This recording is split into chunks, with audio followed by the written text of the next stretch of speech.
اعوذ باللہ من الشیطان الرجیم بسم اللہ الرحمن الرحیم۔ السلام علیکم، میں ہوں حافظ امان۔ آپ دیکھ رہے ہیں اپنا یوٹیوب چینل ڈیلی داستان۔ شاید آپ نے اس سے پہلے کبھی نہیں سنا ہوگا ایک صحابی نے شیر کا کس طرح مقابلہ کیا۔ کفار اپنے ساتھ لڑنے کے لیے تربیت یافتہ شیر لائے ہیں۔ ان کے اشارے کے ساتھ شیر بھاگتا ہے، گرجتا ہے۔ مسلمانوں کی فوج سے ایک دل والا بہادر آدمی باہر آیا۔ وہ نڈر بہادر مسلمان ایک خوفناک اور ناقابل یقین اعتبار سے شیر کی طرف بھاگا، اور میرا خیال ہے تاریخ میں ایسا کبھی نہیں ہوا شکاری شیر کا شکار کرنے بھاگا ہو۔ دونوں فوجیں حیرت سے دیکھنے لگیں۔ آدمی چاہے کتنا ہی مضبوط کیوں نہ ہو، شیر کا سامنا کیسے کر سکتا ہے؟ وہ بہادر ہوا کی طرح شیر کی طرف اڑ کر گیا۔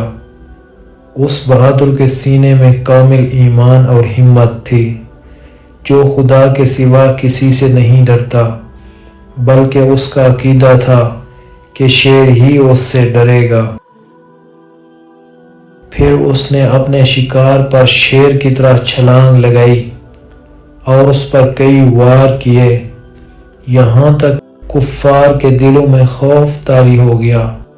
وہ ایسے لوگوں سے کیسے لڑیں گے جو شیروں سے نہیں ڈرتے تھے؟ چنانچہ مسلمانوں نے ان کفار کو جنگ کے شروع میں ہی بھگا دیا۔ سعد بن ابی وقاص رضی اللہ تعالی عنہ اس نوجوان کے پاس گئے اور ان کا سر چوما۔ کیا آپ جانتے ہیں کہ یہ شیر بہادر نوجوان کون تھے؟ ہاشم بن عتبہ بن ابی وقاص تھے۔ یہ خود بھی صحابی رسول صلی اللہ علیہ وسلم تھے اور صحابی رسول سعد بن ابی وقاص کے بھتیجے تھے۔ ان کا لقب مرقال تھا، یعنی بہت تیز دوڑنے والے، اتنے تیز کہ شیر کو بھی شکست دے ڈالی۔ یہ جنگ صفین میں حضرت علی رضی اللہ تعالی عنہ کے ساتھ، بلکہ حضرت علی رضی اللہ تعالی عنہ کا جھنڈا انہی کے پاس تھا اور اسی جنگ میں شہید ہو گئے تھے۔ یہ وہ لوگ ہیں جو ہمارے اصل ہیرو تھے، نہ کہ فلمی ایکٹر اور جیلی مقابلے کرتے ہوئے ریسلر۔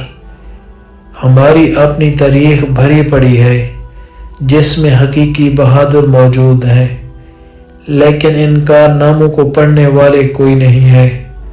اقبال نے کہا، ٹل نہ سکتے تھے میدان سے جو اڑ جاتے تھے، ٹل نہ سکتے تھے میدان سے جو اڑ جاتے تھے، پاؤں شیروں کے بھی میدان سے اکھڑ جاتے تھے۔